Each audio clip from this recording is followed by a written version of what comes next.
Hello everyone, welcome to my channel SW Metro official channel.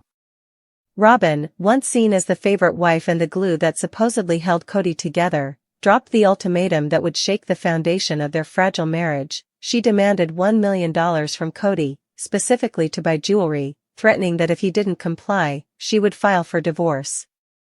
On the surface, it seemed like a ridiculous demand, but beneath it lay years of frustration, greed, control battles, unfulfilled promises, and emotional warfare that had defined their relationship since the day Robyn entered the Brown family. To outsiders, the demand for $1 million jewelry spree appeared shallow, but to Robyn, it was about asserting her dominance in a marriage that had become increasingly cold, fractured, and competitive, especially now that the other wives, Christine, Janelle, and Mary, had either left Kody or severed their emotional ties. In Robyn's mind, she had sacrificed everything to remain loyal to Kody, enduring the public backlash, the perception that she was manipulative, the endless accusations from fans and even family members that she was selfish, controlling, and materialistic. Jewelry had always been symbolic for Robyn. It wasn't just about the glittering stones and gold, it was about power, security, and proof of Kody's devotion. When Kody had married her, he had promised her financial stability, loyalty, and a life where she would never feel second best. But as the years wore on, and as the family finances crumbled under the weight of failed business ventures, Kody past dreams that never materialized, and mounting expenses from multiple divorces and separations, Robyn began to feel as though she had been deceived. The jewelry, in her eyes, became the ultimate test. If Kody could give her $1 million to indulge in her passion, to secure her personal empire of diamonds and gold, then he was still devoted to her. If he refused, it was proof that his heart was no longer hers, and she would walk away. For Kody, already reeling from losing Christine, from Janelle's independence, and from Mary's cold detachment, Robyn's demand was a knife to the chest. He had leaned on her as his last true partner, the wife who had defended him when everyone else turned against him, the one who stood by his side in interviews, who echoed his complaints about betrayal and disrespect, who comforted him when his other marriages crumbled. But now, the one woman he thought he could rely on was threatening to leave unless he produced $1 million, money he simply did not have. The Kody Pass land had sold, yes, but debts, taxes, and payouts had eaten away at much of the profit, and while Robyn dreamed of jewel-encrusted necklaces, Kody was facing the harsh reality of dwindling income, reduced fame as sister wives' ratings plateaued, and an uncertain financial future. He couldn't even keep up with child support obligations or mortgage payments without juggling credit cards, and here was Robyn, the supposed love of his life, reducing their marriage to a transaction, jewelry or divorce. Fans watching from the sidelines could hardly believe the reports, but those who had followed Robyn closely saw the signs all along. She had always been particular about her image, about being pampered, about Kody prioritizing her wants above the other wives. She once ran a jewelry business, My Sister Wife's Closet, which had failed, but her obsession with jewelry never died. In fact, many suspected that her demand for $1 million wasn't just about personal indulgence but about resurrecting her jewelry empire, securing herself financial independence under the guise of a marital gift. If Kody gave her the money, she would not only have the diamonds and sapphires she craved but also the capital to relaunch herself as a businesswoman, untethered from Kody's failing finances and crumbling patriarchal hold. It was, in essence, a power play. Either Kody funded her vision, or she would leave him in financial ruin and emotional devastation. Kody, of course, tried to reason with her, pointing out that the family could no longer afford grand expenses, that his credit was stretched thin, that even basic luxuries were being cut back, but Robyn was unrelenting. She reminded him that she had stayed when Christine humiliated him publicly, when Janelle challenged his authority, when Mary distanced herself completely. She reminded him that she had been his one true ally, the wife who never abandoned him, and that loyalty had a price. In her mind, the jewelry was not just materialism, it was her due, her reward for years of enduring resentment from the other wives, loneliness as she watched Kody divide his time, however unevenly, and public scrutiny that labeled her the villain of sister wives. The more Kody resisted, the more Robyn dug in her heels, escalating the situation until divorce papers were drafted and placed on his desk. It was the ultimate betrayal for Kody, who had clung to the illusion that at least one wife still respected and loved him unconditionally. He found himself haunted by questions. Had Robyn ever loved him, or had she always been calculating, waiting for the moment to cash out? Was their marriage real, or just another transaction masked as love? The Brown children, already fractured by years of division, were horrified. Some sided with Kody, believing Robyn was being cruel and opportunistic, while others whispered that Kody had brought this on himself by favoring Robyn for years, by alienating his other wives, by placing her on a pedestal and giving her everything she wanted until she no longer respected him. For Christine, watching from afar with David Woolley, the drama was almost vindication, proof that Robyn was not the saintly victim she portrayed herself to be, but someone who, when pushed, revealed the same selfishness she had always accused the other wives of harboring. For Janelle, it was just another exhausting chapter in a saga she had escaped, a reminder of why she had chosen independence over being tied to Kody's drama. For Mary, perhaps the most tragic of all, it was bitter confirmation that she had been discarded for someone who never truly valued Kody beyond his wallet. As the days stretched into weeks, Kody was faced with an impossible choice: try to scrape together $1 million he didn't have to appease Robyn, or call her bluff and risk losing his last wife, his last defender, the woman he once declared to be his soulmate.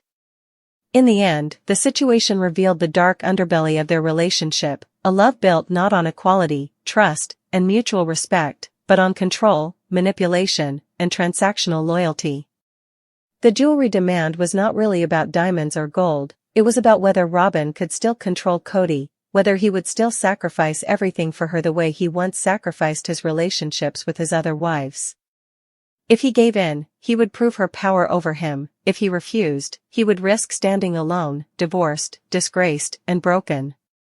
Either way, the demand for $1 million exposed what fans had long suspected, that the marriage between Kody and Robyn was never about family, never about faith, never about lasting love. It was about possession, appearances, and the price of loyalty, and in the end, that price was set at exactly $1 million. Christine, the simmering, resentful exit of Janelle, the long, slow fade of Mary. Yet, perhaps no single moment encapsulates the profound and tragic commodification of their spiritual union more than the stunning, almost surreal ultimatum delivered by the last wife standing, Robyn Brown, the demand for $1 million to purchase jewelry, with the threat of divorce as the consequence for non-payment. This was not merely a marital spat, it was the final, grotesque unveiling of a relationship that had long since ceased to be a covenant of love and had become, instead, a transactional negotiation, the ultimate testament to a family consumed by its own mythology, financial entropy, and the corrosive power of favoritism. To understand the sheer magnitude of this demand is to first appreciate the carefully constructed narrative that preceded it.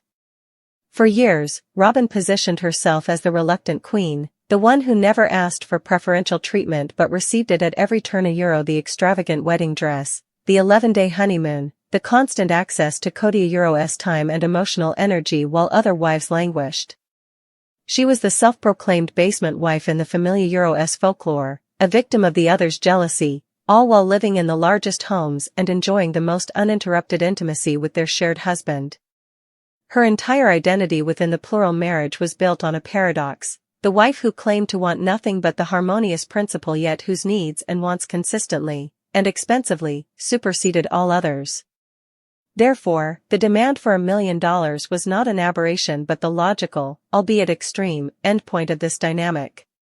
It was the mask of selflessness finally dropping, revealing a breathtaking sense of entitlement that could only flourish in the hothouse environment Kody himself had created. He had spent years proving his devotion to her through material means, setting a precedent that love was quantified in financial expenditure and that her happiness was a commodity he was willing to purchase at the expense of his other families. Furthermore, the specific nature of the demand jewelry lifts the moment from mere financial blackmail into the realm of profound symbolic failure. This was not a demand for investment in a family business, for a down payment on a practical home for their children, or even for a secure trust fund. It was for adornment, for baubles and gems, the very emblem of vanity and superficial wealth. In the context of a family that has perpetually teetered on the brink of financial collapse, that has argued over lots on Coyote Pass for years while sinking money into McMansions and failed ventures, the demand feels especially grotesque. It spits in the face of the collective struggle that defined the earlier, more functional years of the family. One cannot help but recall the other wives making do with less, selling used clothing online, and worrying about budgets while Robyn, the purported expert bookkeeper, now values her continued presence in the marriage at a seven-figure sum for personal luxury items. The jewelry becomes a metaphor for the hollow core of her relationship with Kody. Beautiful, shiny, and valuable on the outside, but possessing no intrinsic worth beyond its price tag. It signifies a union based not on spiritual connection or shared sacrifice, but on the transactional exchange of goods for affection, a gilded cage whose lock was finally being priced. Kody's role in this final act cannot be understated as anything other than that of a willing architect of his own demise. A man who once preached the virtues of a united family treasury and equal love now found himself cornered by the very monster he nurtured. His palpable fear and desperation in the face of Robyn's ultimatum were telling. This was not the anger of a man betrayed, but the panic of a narcissist facing the departure of his chief enabler, the one wife who still reflected back the image of himself he most cherished, the valued patriarch, the desired husband. The other wives had stopped playing their parts in his drama. Christine and Janelle refused to kowtow to his mercurial demands, and Mary's lingering presence was a ghost he preferred to ignore. Robyn was the last audience member, and she was turning out the lights.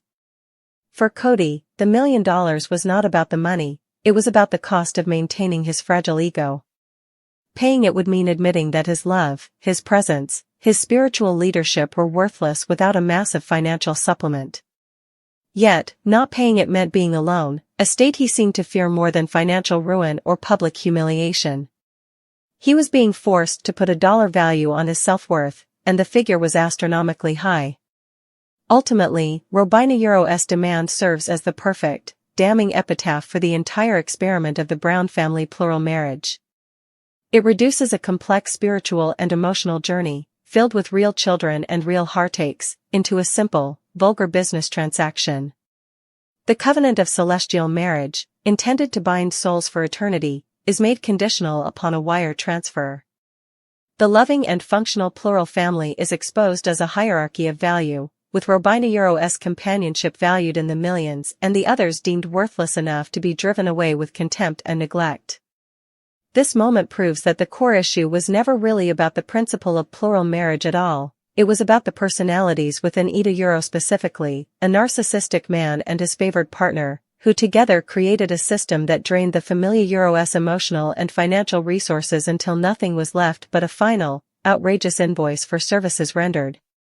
The $1 million was not just for jewelry, it was the final price tag on Kody's soul, the cost of keeping the last shred of his fantasy alive.